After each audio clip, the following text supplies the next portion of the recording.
We're excited to be joined by a wonderful group of individuals who are part of powerful and creative networks. When we invited these groups together because they understand collaboration, but also because they've been producing media to amplify the organization's story and work in unique ways. And they've all been connected in some ways. Hopefully we'll learn more about those ways tonight as well.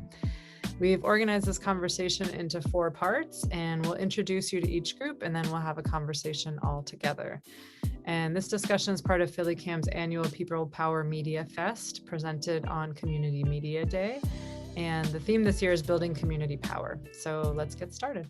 Let's say who everyone is. So we have Mike Addy, we have Alex Epstein, we have Tyler Ray, and we have Keish Datz.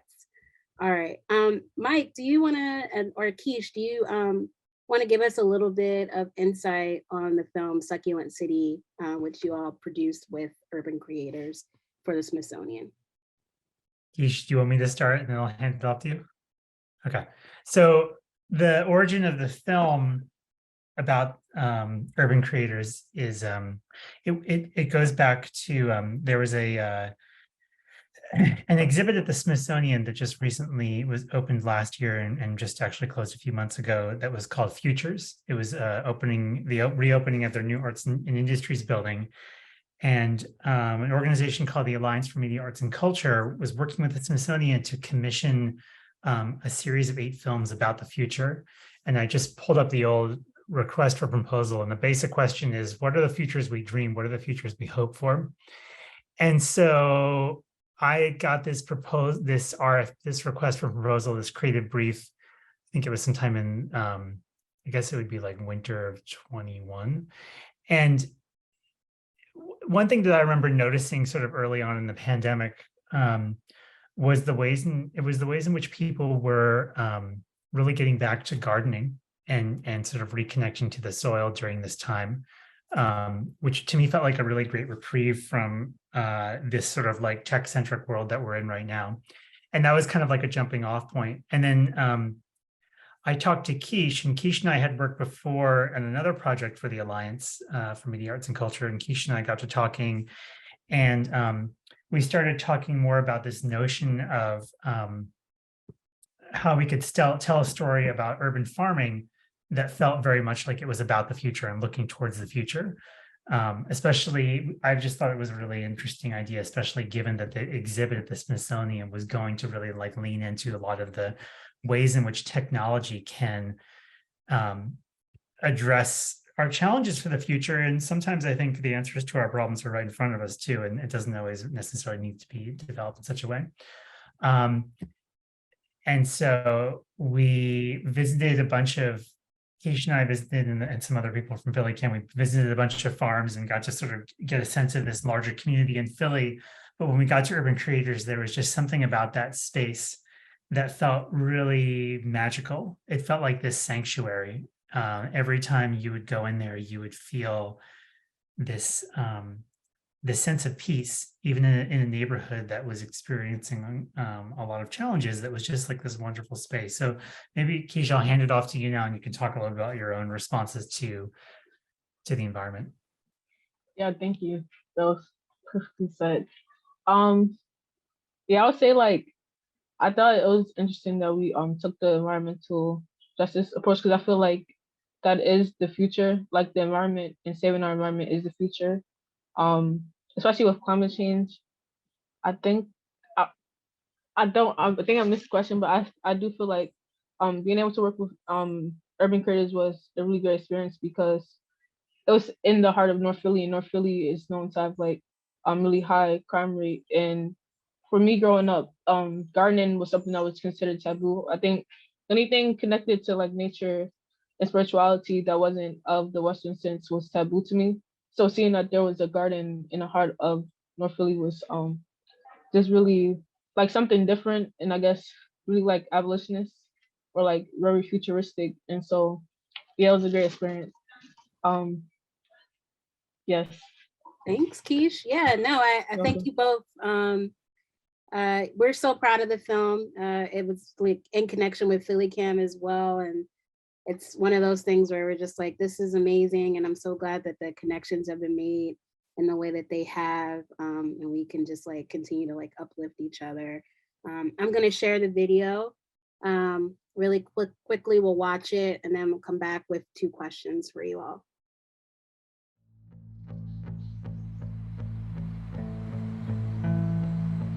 Tell me what you see. I promise I'm not angry, but tell me for real, what do you see?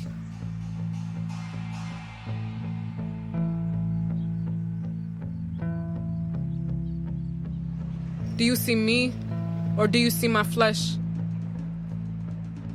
Please tell me what you... I promise I'll let you paint me.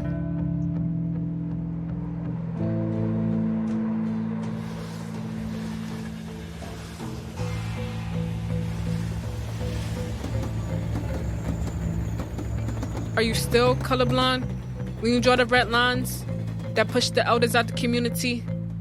I promise I'm not angry, but tell me for real, what do you see? Are you looking at me? Your trap still can't box me in. The things you see isn't a reflection of me, but the things you believe is within.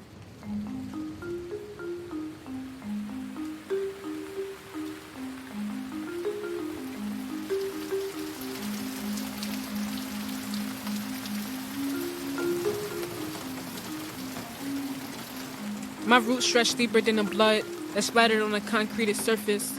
They're beautifully intertwined within a lineage I reign eternal.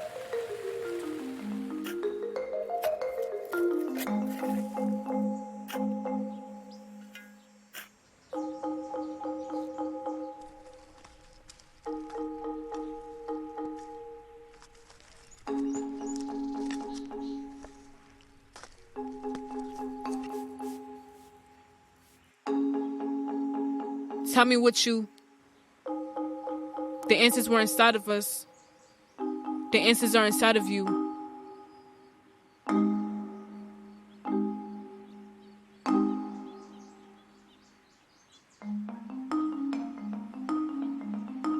This land is our sanctuary. Green, red, and black. And even with our eyes closed, we can taste the glory.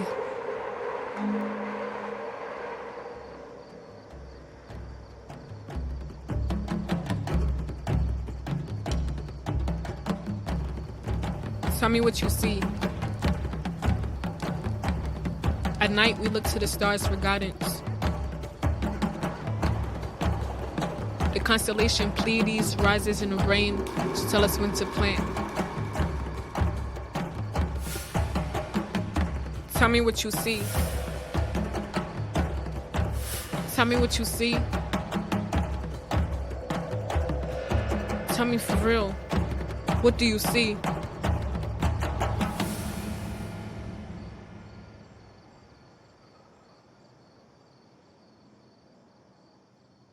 Hey, cool. So you guys can all come on back. Oh man, we might have lost Keish. Keish, you there? There we are. All right, cool. Yay. Awesome. I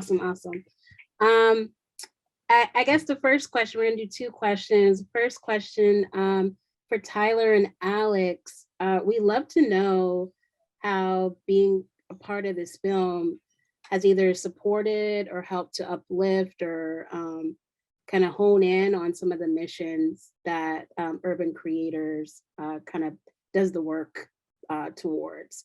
Can you guys tell us a little bit more about that?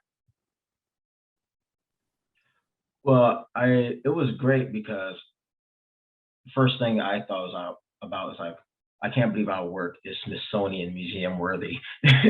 You know, it's just one of those things where it's like, I'm not going to say that Urban Creators is my job because job usually has a bad connotation to it, but it's something that I do every single day that sometimes you're just so used to doing that thing, you don't necessarily see the specialness behind it until someone has to remind you how special your work is doing, because sometimes I just get so used to it. But I would say that the fact that this film was featured in the Smithsonian in the Futures exhibit definitely proves the point that urban farming is the way of the future. Is definitely solidifying that urban farming isn't just this fad that people from the city do. You know, it's not something to be dismissed. It actually is a vital, important staple in community work. It brings communities together, and it's going to be the way of the future. Like we said earlier, the COVID pandemic really proved how scarce our resources are and how certain people just cannot get resources just due to whatever societal systems that are in place. So our highlight in the museum and just this film being made definitely legitimize the work that we're doing, and that people really need to, and government entities, I'm just going to say that, need to start recognizing the importance of community farms and doing their best to actually protect community gardens and farms. Yeah, I totally agree. And like just on the affirmation level, like I had a rough work day today. I'm not feeling so good. And so even just seeing this movie right now, I've watched it a million times, but it's been a while. Like even that is a reminder of like the why sometimes for us, like who've been doing this for, I mean, Tyler and I have been doing this for a decade. So, you know, sometimes when you're doing the, you know, land work and community work and political advocacy work, you can kind of get lost in the day-to-day sauce. So that affirmation on just like a personal and spiritual level has been huge. It's also interesting that like this is like the theme is futures, because so much of the work that we do is like old school community organizing, like door to door, talking to people, hundreds of year old organizing practices. And the farming work that we do is it's ancient.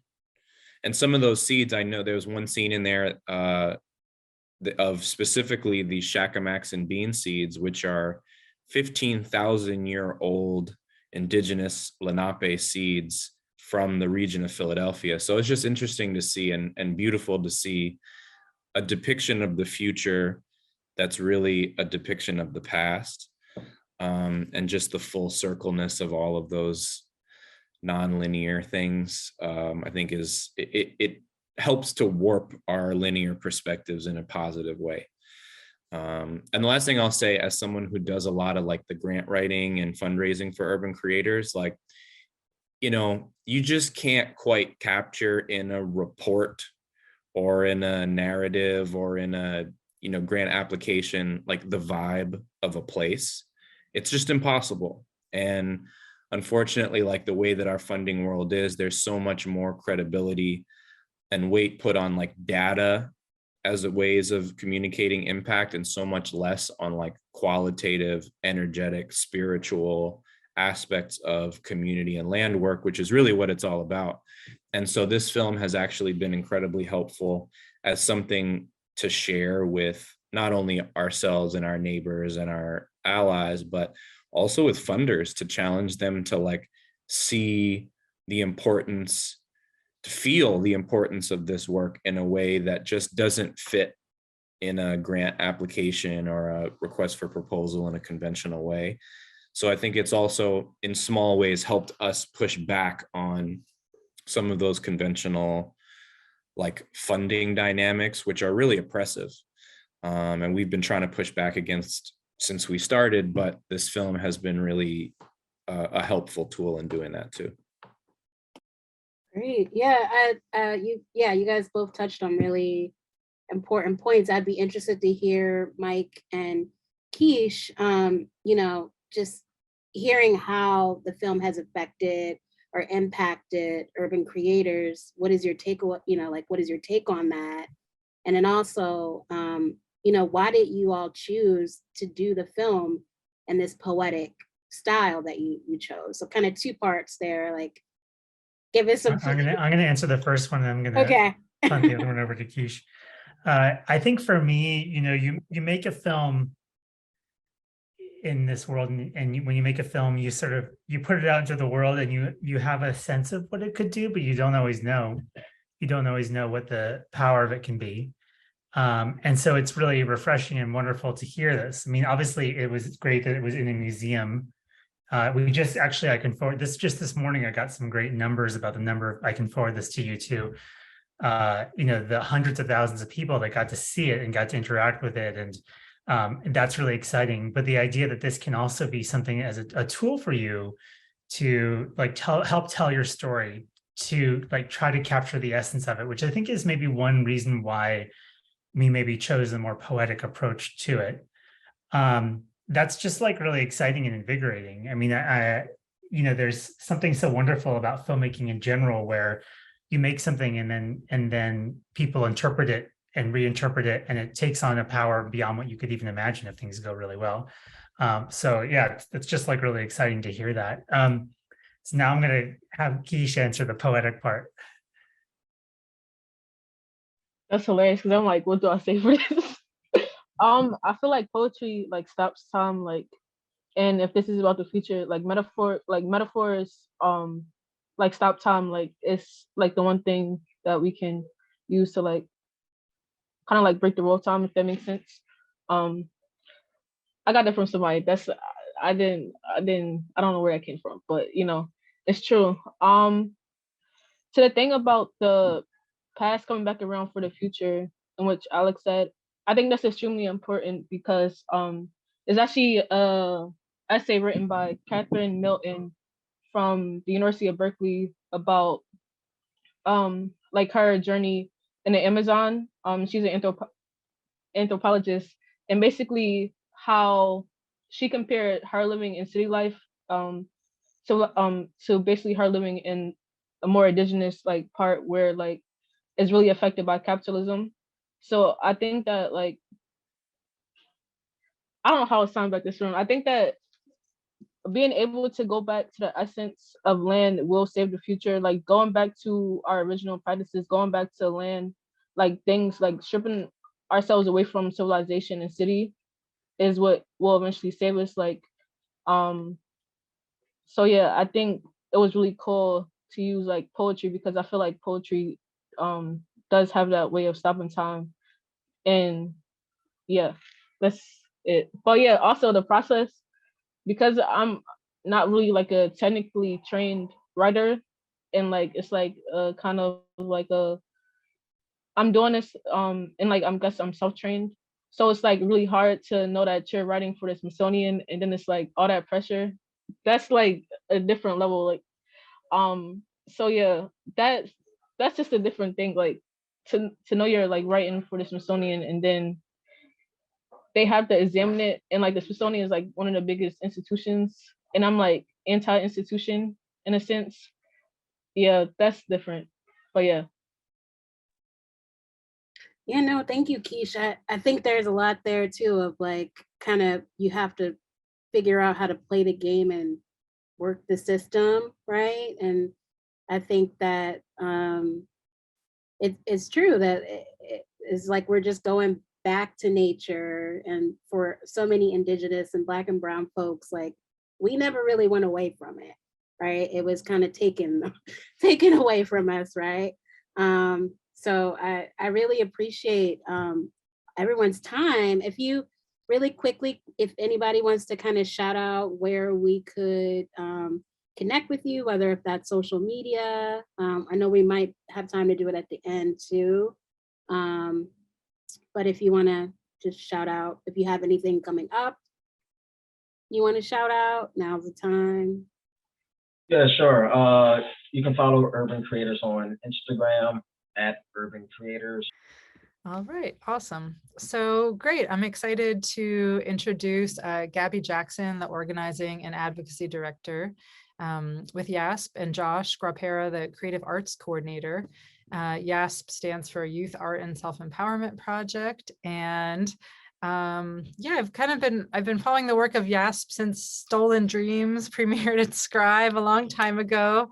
And I was excited through PhillyCAM to reconnect with the socio-bio kind of video project and the youth defense hubs and the participatory defense hubs. I think like Urban Creators, you all do a lot, and I think that's why we were so excited to talk with all of you, because you're working at so many levels and in so many ways within the community.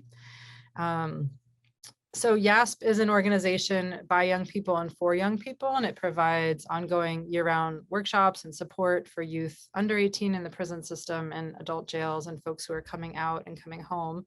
And they do this through lots of programming.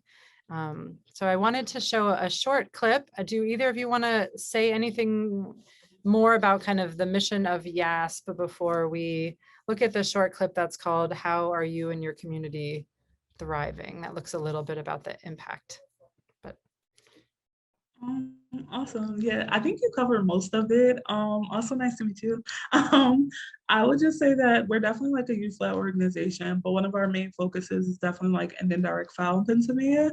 And then also understanding that like our hope and our dream is for like to end youth incarceration as a whole. So yeah. And Josh, feel free to hop in if there's anything extra. Sure. Thanks, Gabby, and thanks for having us. Yeah, I mean, I think the one thing I would add is, like you mentioned, Laura, we do a lot of different things. And I think, we're not only doing organizing, we're using arts as modes of healing, as self-expression, as, tools to amplify our campaigns. And then we're also doing, a lot of relationship building and creating support networks and support systems alongside of our community organizing. So a really fantastic, multifaceted program that, we're always trying to shape and adapt and remold as we need to. awesome. So Gabby, just to clarify, what is one file for folks that might be watching that are unsure? Awesome. So direct file currently is Direct a law. file, my bad. It's okay.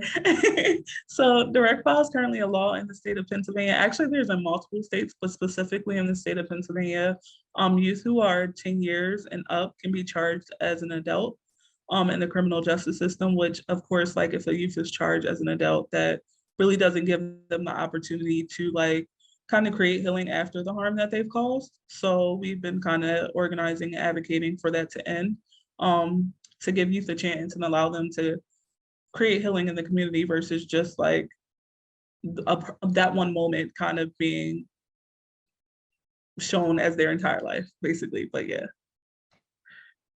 Okay, great. All right, so we're going to see a short clip where you'll meet some members and hear about some of the work.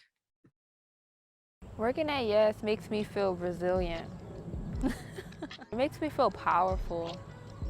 It makes me feel like I have an opportunity to take advantage of. I can take this and apply it in my life, but also in what I do as a community organizer for my other peers. And it's more than just some organization that's here to make a difference. We are making a difference.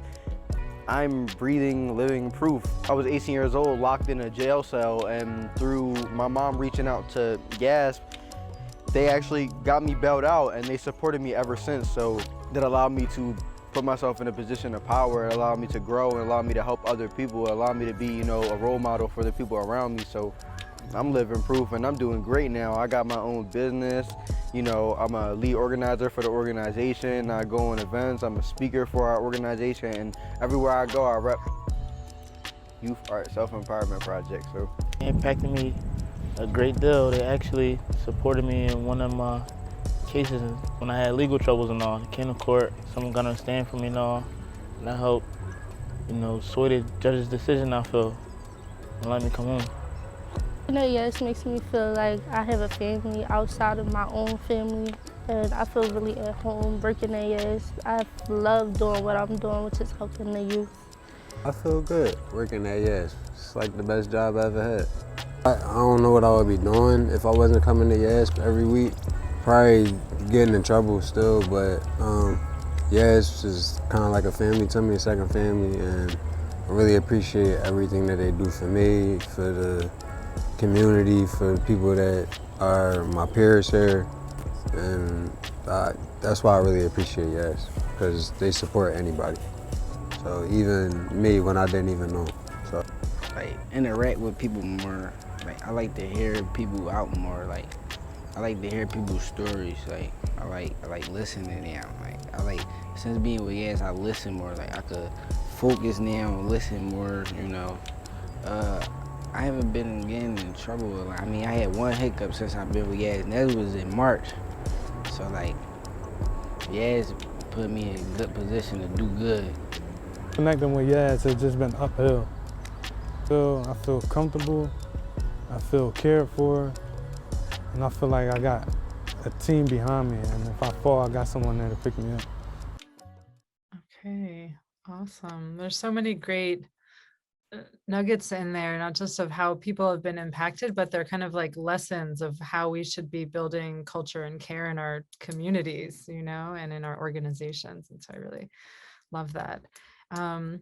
Yeah, I'd love, you all do have a lot of programming. And so I'm particularly really interested in kind of the ways you use media and art and storytelling. And you do that through fellowship, through the Healing Futures, through the Socio-Bio program, the Participatory Defense Hubs. And I'm wondering if you could kind of give a little bit of a description of kind of what that work actually is. And then I'd love to just hear about the impact that you've witnessed, you know, as a result. I know in the video we see, I think his name is Jared, say, I am, you know, like a direct result. So I'm going to pass it to Josh and Gabby to speak a little bit to that. Definitely. So definitely we offer a lot of programming here at YASP. So I can possibly start off with like our fellowship. So the folks that you did see in the video are our fellows, and I actually have the blessing of managing like that program.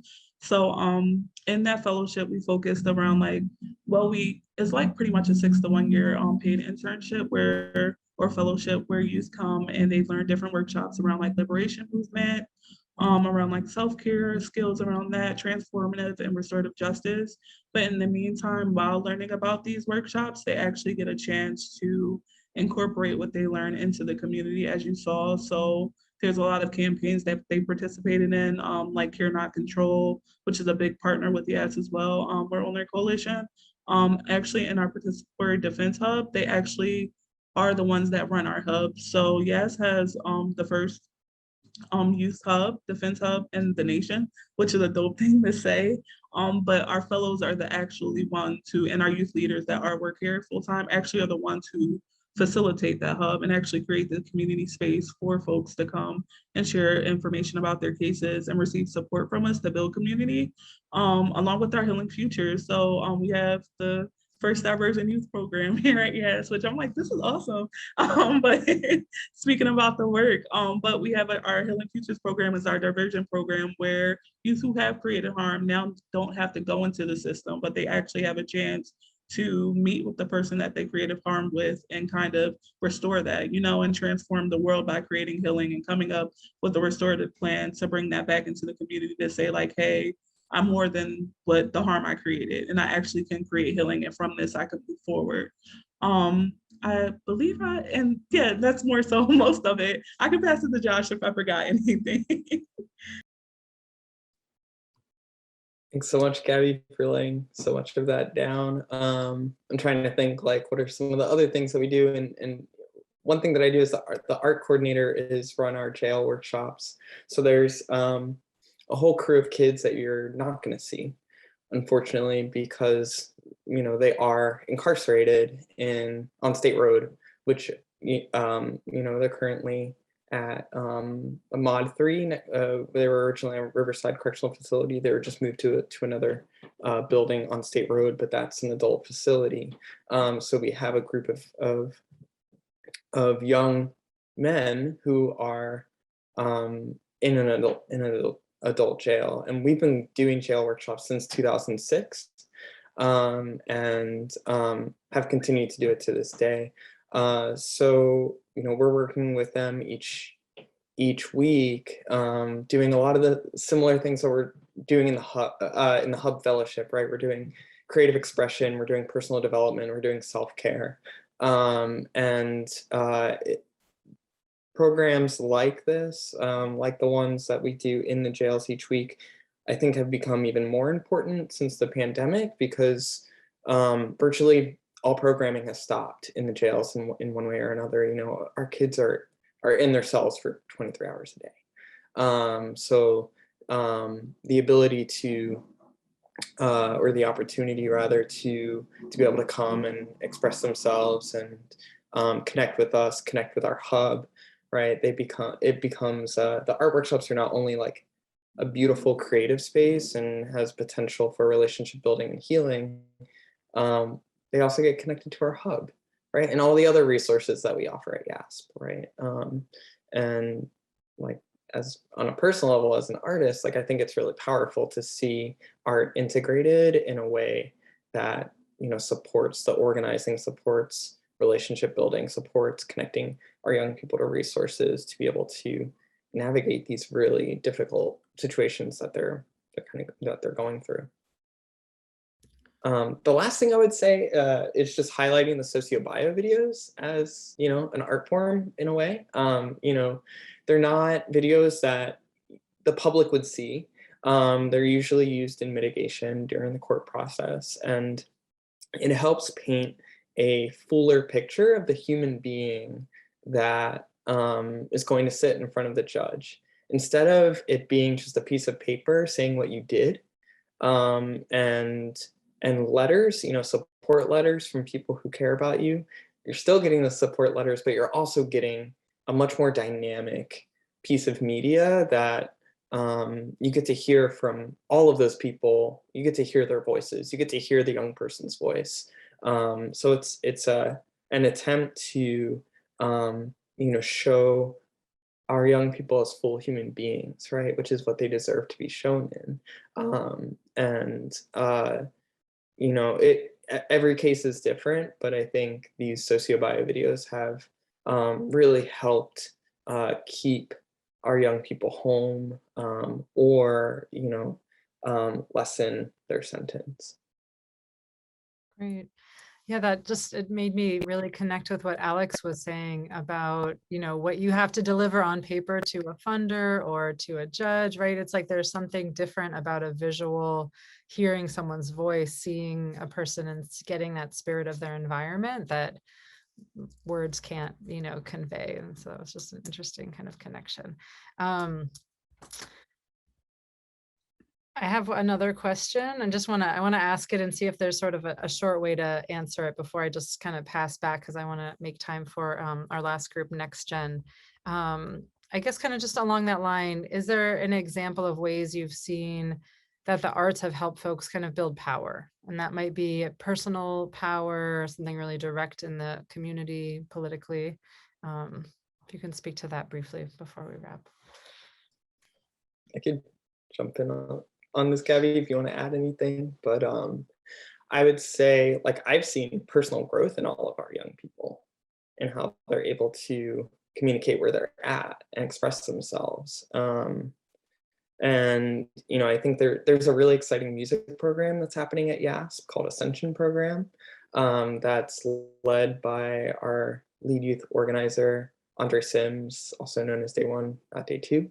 And, you know, it's a 12-week music program on culturally conscious hip hop music. And, you know, I think there's a real beautiful energy to that program, and seeing, you know, we had a bunch of our young people perform at our recent cookout, and it, you know, it's absolutely astounding to see. But I would say that, you know, all of our young people have dreams. A lot of them have creative dreams, right? And for any human, like, art isn't always the most accessible thing. Like, we talk about access in the arts, but, you know, so many of our young people are like writing books right now, or are painting or making music or writing poetry. And yeah, I think it's really exciting to see them chart forward and you know, take agency of what they want to do in a way that I think, you know, is inspiring for me, who's quite a bit older. So I'd say that's a moment of growth. Thanks. Gabby, is there anything you want to add? I'll definitely say art, as well as if we think of like videography as art, in a sense. And then also like media has actually helped us in like obtaining power and also sharing it, I would say. As we were talking about, like one of our missions is to end direct foul. And currently like media has actually helped us to do press conferences, actually advocate for direct to end. Currently we actually have like a bill that's in the process of being passed. So SB 1240. It's not fully what we want, but it's also like the compromise in between of actually making better steps to ending direct foul. So that has actually helped us a lot in like promoting campaigns. Like Care Not Control is a major campaign that everyone should follow, as well as YASP. But it's a great campaign, but it allows us to get us out there and also allow like senators and legislators to hear our voices, to hear the youth voices and allow them to say like, this is what we need. Like we've been through this experience, we've been directly impacted. So these are the things that we need as solutions, which can help our community as well as help them better their lives and like the other youths that come after them. So Great. Thank you both. Thanks for sharing and for all the awesome work that you do. We'll definitely drop the social media and the video so folks can be following along. All right, I'm going to pass it back to Ariel so we can have some time with Buddha and Ryan from Next Gen. Thanks, Gabby and Josh. All right. Hey, Ryan. Hey, Buddha. So PhillyCAM had the pleasure of working with Ryan from As I Plant the Seed and Buddha from Power Circle Mentors through a kind of collaboration with let me not mess up the name because it's long, the Office of Policy and Strategic Initiatives for Criminal Justice and Public Safety, which is for those of us who know Erica Atwood's office that she kind of is at the head of. And basically this office is trying to unite community and government to create safe communities, reduce violence, enact criminal justice reform, and support returning citizens. And I think this has kind of been in line with some of the conversation that we've already had this evening, even just coming from having this great conversation with YASP. I know that Ryan and Buddha, you both kind of were drawn to this work, right? Like this work has been probably something that you've been on the path through for many years. Ryan, if you wanted to share a little bit about what As I Plant the Seed is, and then Buddha, if you can kind of follow up and give us some more info about Power Circle Mentors, that would be awesome. Absolutely, I would love to. So, how y'all doing? Like Ariel said, my name is Ryan Harris. I'm the founder and CEO of As I Plant the Seed, nonprofit organization. And basically, we started our organization in 2012. We just wanted to really cater to the community as a whole. And I definitely wanted to package some of the information that I was able to receive while attending Cheney University. And once I graduated, I wanted to make that information pleasurable and free to, people that didn't have the opportunity to graduate or go to college, experience it. But I wanted to make that, information pleasurable, to the people that I knew, so we could take advantage of it and take over our community and do the things we know we needed to do. And it didn't start off so easy. We had to find ways to, get people interested in finding about gentrification, learning about finances, just different programs and, opportunities I was trying to bring to the community. But it started slow, it picked up, and then it died down. And what I found out was that the people in the community, they needed money right now. They needed things that, they need to be able to pay bills. They need to be able to take care of their family. So spending a lot of time on learning wasn't something that was popular to do without getting paid. And once we, shifted our focus to the youth, we kind of, I say take a step back from adult programming and invested all our time into the youth. We shifted our focus and created a mentorship program that we started in 2015 that really is a catalyst of the work that we're doing today that kind of led to all the programs that we have now. So the Talk to Me program is basically a mentorship program that we created for kids to have a non-judgmental platform to come be themselves, to learn some things that they're not learning in school, like entrepreneurship, financial literacy, different workshops like photography, videography, etiquette program, boxing, self-defense, and so many more, even connecting with other programs and partners to elevate the Talk to Me program and allow the Talk to Me program to be I would say the flagship program that kind of take the information from that program and find other programs to extend further education in the areas that we find out that they love.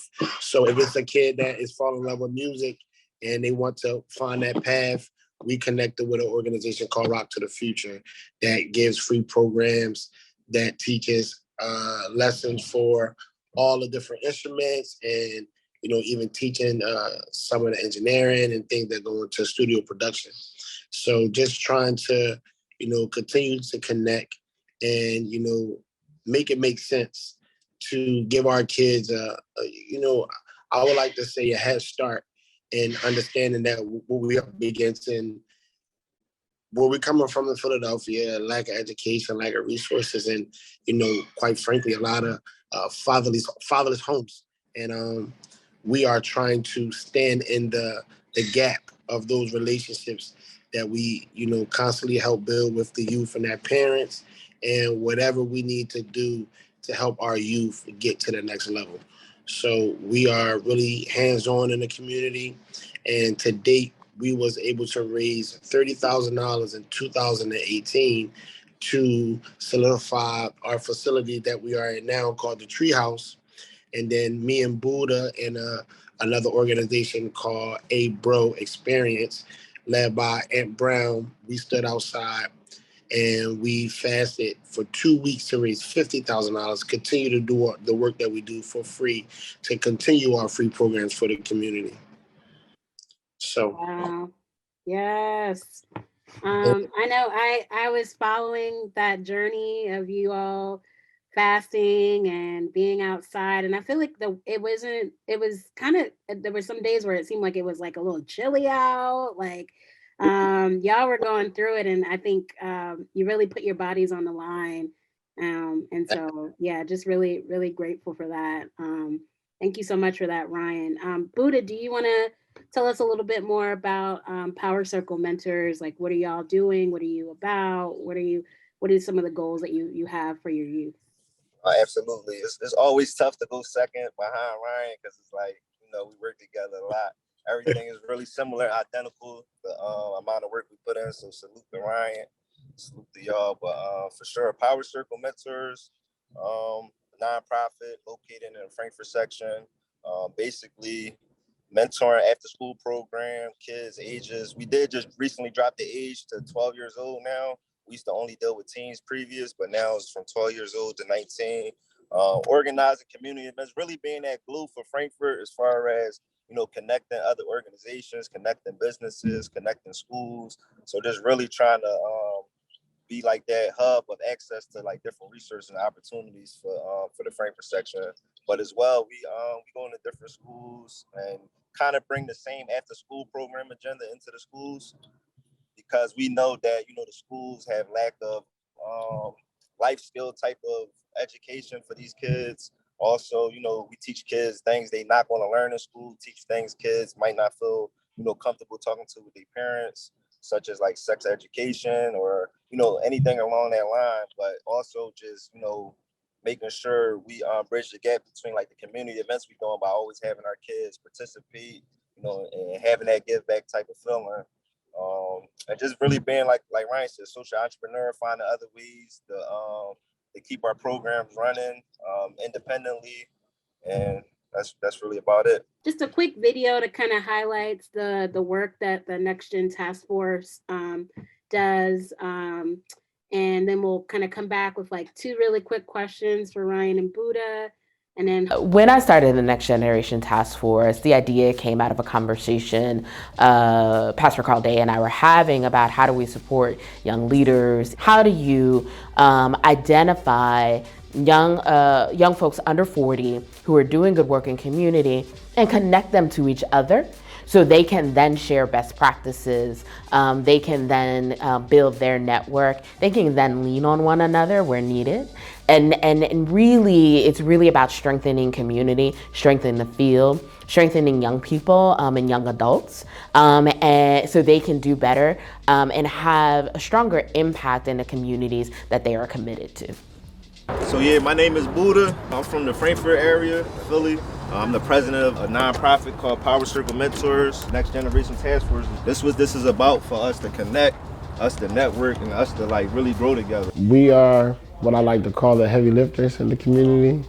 I know that us collectively have a big influence over our pocket of kids in our community. We've been connecting to broaden, and expand our network to connect kids to each other from different neighborhoods, to build a good relationship with them so they can feel comfortable to be able to, engage with people that's not from where they from and not have that static that they normally have from being territorial in our community. So, we able to build that and make that connection. And we've been doing that with Kim and Pastor Carl. We definitely put a lot of trust in his leadership and what he's able to accomplish and how he do it without compromise. Next Generation Task Force is a force, okay? It's a group of individuals in the city that has the same goal, to help the city combat gun violence. When I first came on, I was loaded with resources. I knew who to call when I needed certain things. If you are in the city and you want to start an organization, these are the people you want to be attached to. Ryan, Buddha, Pastor Carl, they definitely pushed me to be in front of the camera, to be more of a voice. That's what I learned from them. And organization from the city when it comes to talking to Erica Atwood, getting those resources and organizing our organization. All we hear about is how many people got shot. We rarely get the coverage of what is actually going right, what people are working on, where the solutions lie, where the innovations lie. And so we have to tell our own story.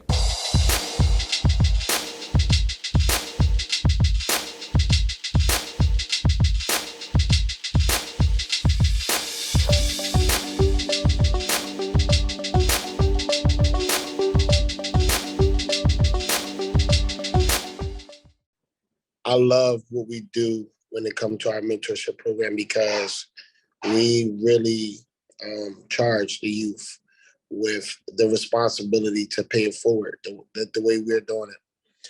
And, planting those seeds is very, very valuable. And, making sure that we water them and help them grow is definitely something that we take pride in. I want to give an example about one of my mentees. His name's Quadair. He is actually Westchester graduate this year, and he also is one of the youngest committee people in the city. And I actually have two of them, two of the youngest committee people in the city that ran this year that came from our program. But just always giving them a model to follow when it comes to persevering and never quitting. We've been in the space of, a lot of trials and tribulations when it comes to funding and staying afloat and trying to, push the needle even through, our hard times of not having funding. And, through it all, I like to believe that, I showed them what it looks like to remain strong within all of that and, fight through whatever the obstacles were. And we was able to obtain our, first facility to do the programming for the youth that we said we was going to do. And now one of my mentees, he is actually running his photography and videography program out of the treehouse. And he also is the creative director for an event that me and Buddha is partnering in for us never to have to stand outside again. And we created a creative experience called the Climax, where you are able to come and donate to our organization, and in return, you come to an event where you get to network with different people. But the main cause is to and help us in our journey to continue to create free programming and continue free programs that we already run. And he's able to be a part of that.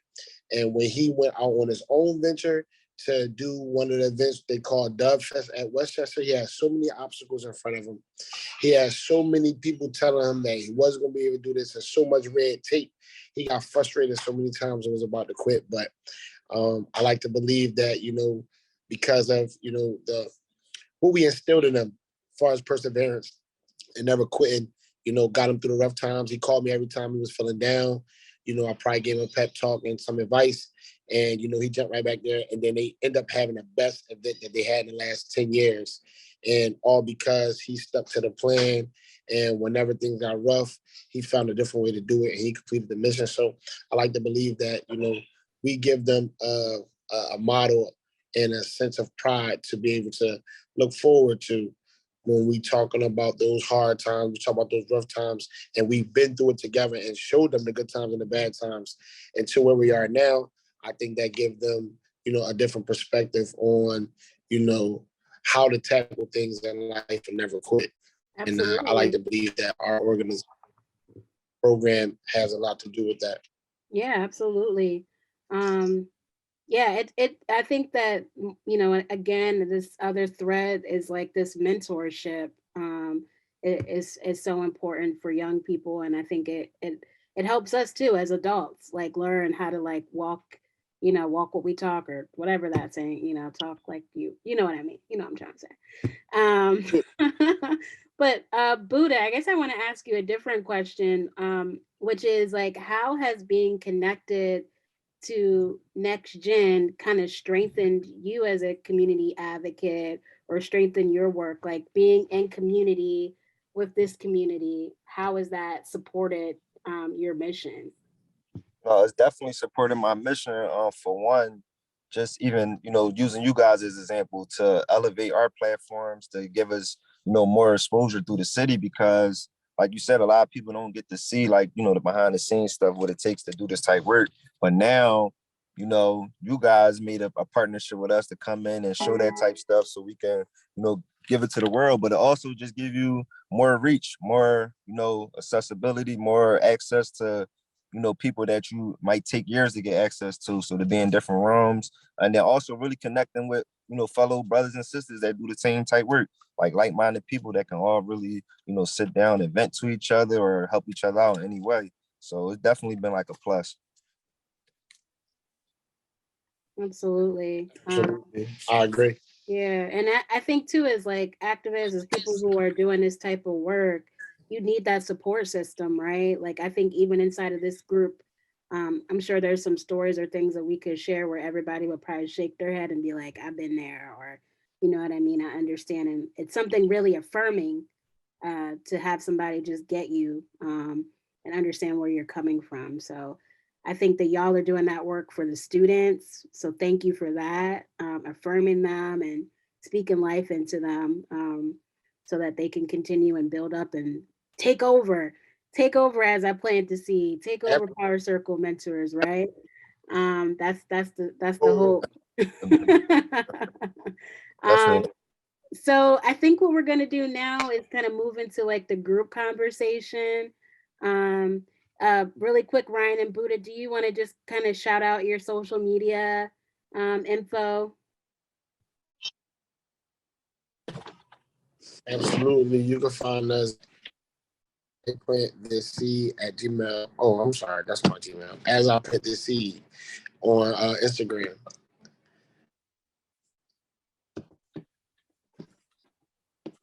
Or y'all can follow me. Mine is power_circle_mentors, and then my personal is Deezy, DEEZY, the number 4 EVER. also on Instagram. All right, great. All right, Laura, I'm gonna take it back over to you.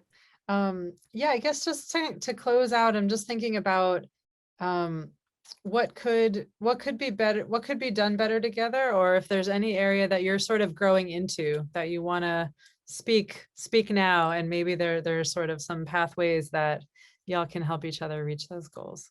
I'm used to reaching out and connecting to different organizations on a level where we are exchanging, services or collaborating on programs or collaborating on events, resource fairs and stuff like that, which is great. But recently, just being acknowledged by the White House and being a part of their National Gun Violence Prevention Initiative, I've been getting into collaborative effort to raise money.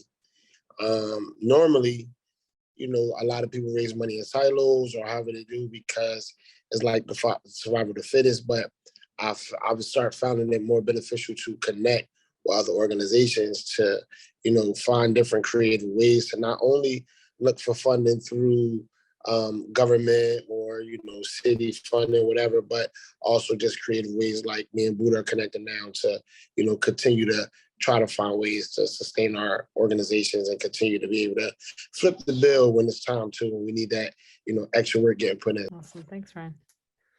Yeah. Anyone else want to speak some collaborative goals into being? Yeah, I would definitely say funding is a top one, I think, for any organization. So I'm down for like partnering for funding because look, but yeah, funding is definitely a top one. I would also say like, which is crazy because we actually started doing our hub at the Village, which is like right around the corner from Life Do Grow Farm, and probably as I plant the seed as well. So we're doing our hub every like second and fourth Tuesday.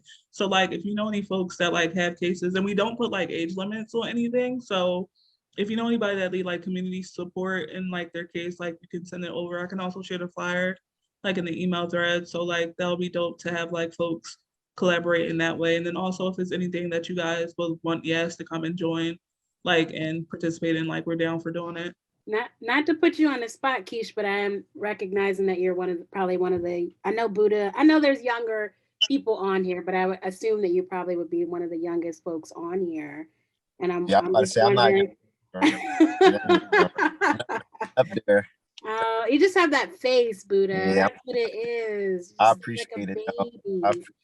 I'm just wondering, Keish, like, is there some, and working in all these different groups and spaces that you see from as a young person, from your perspective, what are we missing, like, to kind of connect us all? Yeah, I feel like the organizing scene is a little problematic. But I don't know, I grew up in Southwest, so like I feel like hood, I don't want to say the term, but like hood niggas are not organizers in my opinion.